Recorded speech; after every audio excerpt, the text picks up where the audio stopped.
PM Modi અત્યારે નવી ઉર્જાની શોધમાં છે. તમે એમ ન સમજતા કે અહીં શક્તિની વાત થઈ રહી છે, બલકે અહીં તો ક્રૂડ ઓઇલ અને નેચરલ ગેસની વાત થઈ રહી છે. કેમ કે એમને પણ આખરે ઉર્જાના સ્ત્રોતો જ કહેવામાં આવે છે. પીએમ મોદીની 5 દેશોના પ્રવાસનો આજથી પ્રારંભ થયો છે. તેઓ સૌથી પહેલાં યુએઈ પહોંચ્યા હતા. અહીંથી તેઓ નેધરલેન્ડ્સ, સ્વીડન, નોર્વે અને ઇટલી જવા રવાના થયા. તેમની યુએઈ મુલાકાત ખૂબ જ ખાસ રહી છે. તમને ખ્યાલ જ હશે કે યુએઈ ભારતનું સારું એવું મિત્ર છે, જે આપણને ક્રૂડ ઓઇલ અને નેચરલ ગેસ આપે છે. અત્યારે બધી સમસ્યા ક્રૂડ ઓઇલની જ છે. ક્રૂડમાંથી જ પેટ્રોલ અને ડીઝલ બનતું હોય છે, જેમાં હાલ ભાવ વધારો કરવામાં આવી રહ્યો છે. એટલે કે મૂળ ક્રૂડનો પ્રોબ્લેમ ઉકેલાઈ જાય તો પેટ્રોલ અને ડીઝલના ભાવ વધારે ન વધે, તમારા પર આ ભાવ વધારાનું માર ન પડે. અને એટલા માટે જ તો પીએમ મોદી યુએઈ ગયા.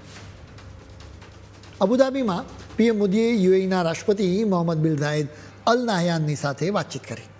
સત્તાવાર નિવેદનમાં તો કહેવામાં આવ્યું કે બંને નેતાઓ વચ્ચે વેપાર, રોકાણ, ઉર્જા, સુરક્ષા અને બંને દેશો વચ્ચેના લોકો વચ્ચે સંપર્ક વધારવાના મુદ્દે વાતચીત થઈ છે.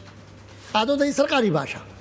એનો અર્થ એ છે કે બંને દેશો વચ્ચે ક્રૂડ ઓઇલ અને નેચરલ ગેસના સપ્લાયના મામલે ચર્ચાઓ થઈ છે. એમાં પણ ખાસ કરીને એલપીજી એટલે કે તમારા રસોડામાં વપરાતા ગેસની વાતચીત થઈ. પીએમ મોદીએ કદાચ કહ્યું હશે કે અમને સતત એલપીજીનો પુરવઠો મળતો રહેવો જોઈએ. એની સાથે જ વ્યૂહાત્મક પેટ્રોલિયમ ભંડારના મામલે પણ વાતચીત થઈ છે.